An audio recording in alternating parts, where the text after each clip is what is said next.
Hi అండి, welcome to my channel stories by Mouni. And ఈ రోజు వీడియో ఏంటి అంటే, ఈరోజు మా పాపకి 7th మంత్ ఫినిష్ అయిపోయిందండి. సో తనకి ఇంట్లోనే చిన్న ఫోటోషూట్ లాగా చేద్దామనేసి అనుకున్నాము.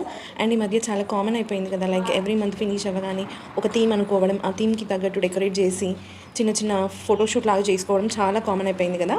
సో మేము కూడా తనకి అలానే చేద్దామనేసి అనుకున్నాము. అండ్ దానికి తగ్గట్టే ఈరోజు ఇలా డెకరేట్ చేశాము. అంటే మనకి సమ్మర్లో చాలా కామన్గా దొరికే ఫ్రూట్ ఏంటి అంటే అది మ్యాంగోనే. సో అండ్ ఇది సమ్మర్ కాబట్టి మ్యాంగో థీమ్ అయితే బాగుంటుంది అనేసి అనుకున్నాము. అందుకని ఇలా ఒక మ్యాంగో చెట్టు వేసామండి. ఏం లేదు, మ్యాంగో ఆకుల్ని జస్ట్ ఇక్కడ కొమ్మలాగా పెట్టేసి ఫ్రూట్స్ని తెచ్చి ఇక్కడ హ్యాంగింగ్ అవుతున్నట్టు పెట్టడమే, అంతే, చాలా ఈజీ. అండ్ పక్కన 7 అనే నెంబర్ ఇన్ కేస్ మీ దగ్గర చాలా చాలా మ్యాంగోస్ ఉంటే 7 అనేది మ్యాంగోస్తో రాసుకోండి, లేదంటే వేరే ఏదైనా, బట్ చెట్టుకి మాత్రం కంపల్సరీ మ్యాంగోస్ పెట్టండి. అండ్ అంతే, ఇంత చాలా సింపుల్గా ఫినిష్ చేసుకొని దాన్ని అందులో పెట్టేసి ఫొటోస్ తీసాము, అంతే.